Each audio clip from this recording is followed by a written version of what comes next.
Hello everybody, John here, and today onto the garage I got Purdy back from the annual MOT. I'll tell you how she did.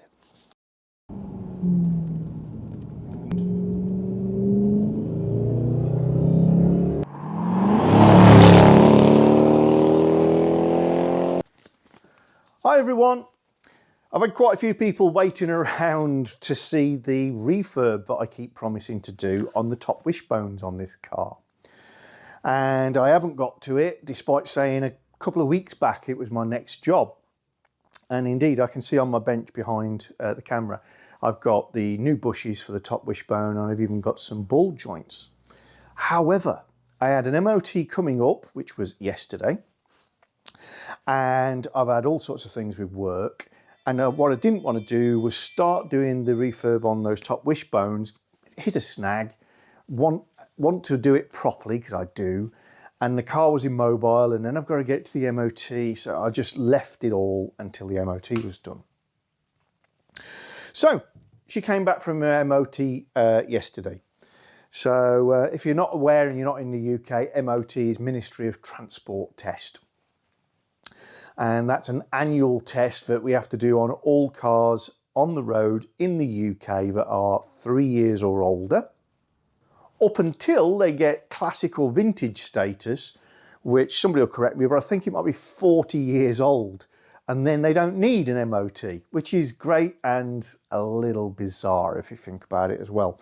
But I think the idea is, if your car has reached that ripe old age and is still roadworthy, been passing tests up to that stage, it's obviously being looked after. It's probably somebody's pride and joy, a collector's item. Some of the tests that are done won't even apply to it anymore, so it deserves to live on. You can put it in for a test, but you are no longer required to. Anyway, Purdy went for hers, and they check over everything that means that it's safe, or at least on the day that they test it, to be on the road, all the legal requirements, etc., and give you a piece of paper with a pass or a fail. And I got a pass, hey! Which I must admit I was never really doubting she'd pass. What you would also get on a MOT is what we call advisories. And advisories are items that were noticed by the testers whilst we're checking things out, which may develop into things that cause failures in the future, or just, I noticed it, so I'm going to report it back to the owner. But most owners would want to get addressed before they get any worse, but they do not constitute a fail. And for Purdy, I have my MOT test certificate here. Just thought I'd give you the intel. She's now done 56,201 miles. Not bad for a car that's about 27 years old now. And it says, the main event says it's a pass. And under the category of monitor and repair if necessary, brackets advisories, I've got very slight play in steering rack inner joints, offside front inner. So offside is that side, off meaning away from the curb, UK car, right-hand drive. So that side has got some slight play in the inner rack joints. That's a ball joint on the end of the steering rack. Can be replaced, can be tightened, could actually just be the bushes that hold the rack as well. So that's something for me to look at in the near future. And this one's a bit ironic. Suspension arm ball joint has slight play, offside, front, lower. So my lower wishbone ball joints are starting to exhibit detectable wear.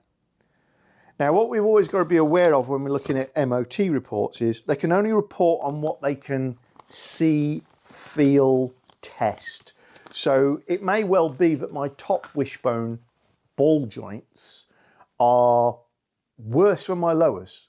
However, the methods of testing that they've used, which are generally for this sort of thing, sit in the car on a 4-post ramp, using a levered, oh, I've got one. Let me get the actual gadget for you.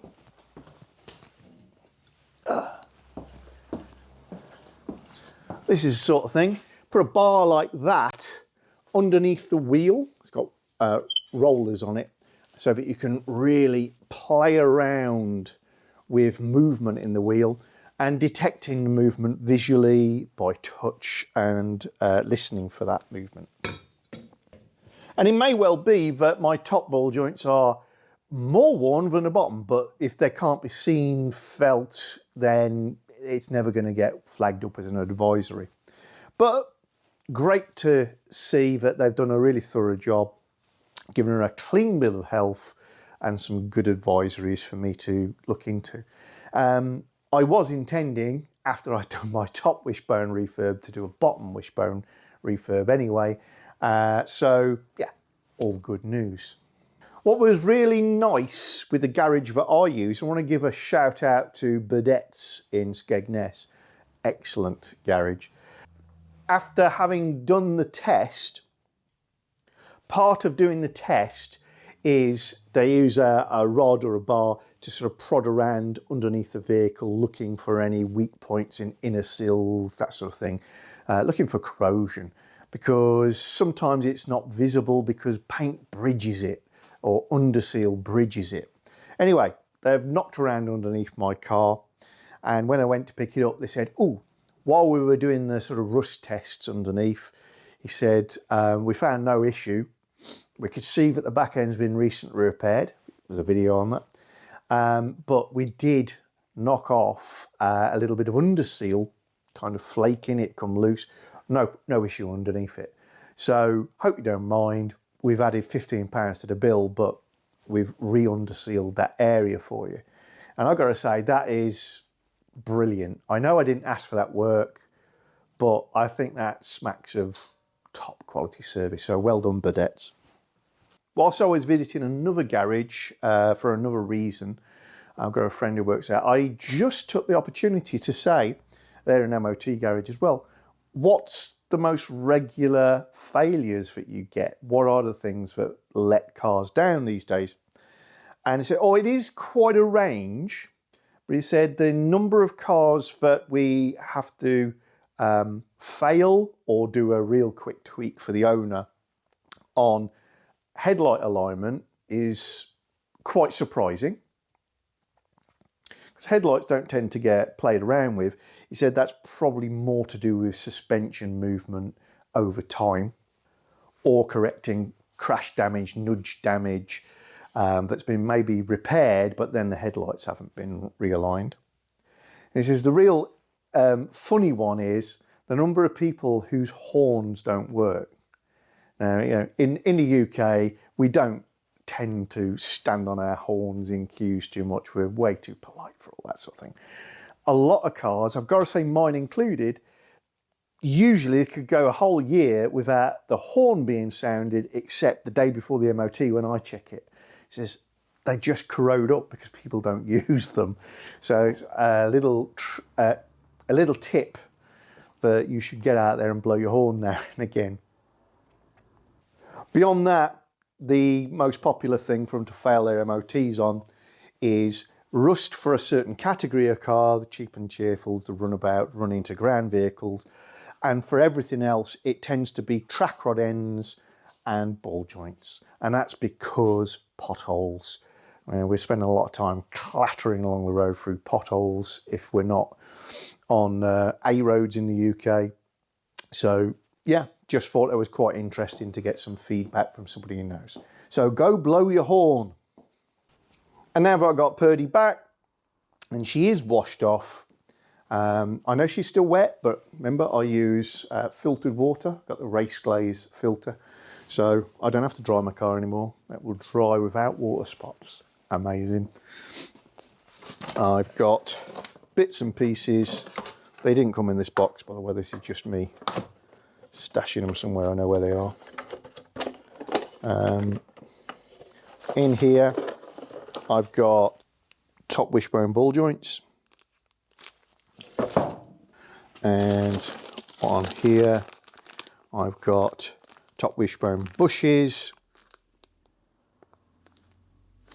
which should be all I need to do a good top wishbone refurb. We'll see though. It's always interesting when you start doing a job how much more there is to do than you imagine.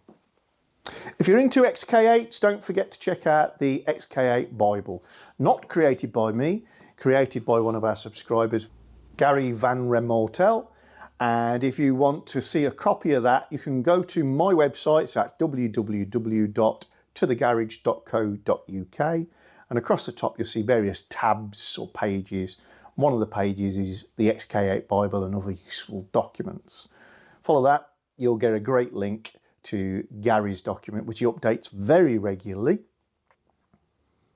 I'll see if I can put a QR code on the screen right now as well, because for some people that's a nice easy way to get there.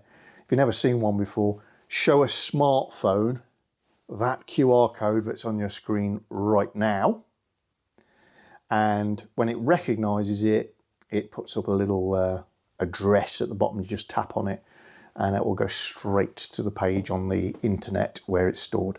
But yeah, his Bible gives so much information about how the car is spec'd, what goes wrong, the fixes that Gary has done.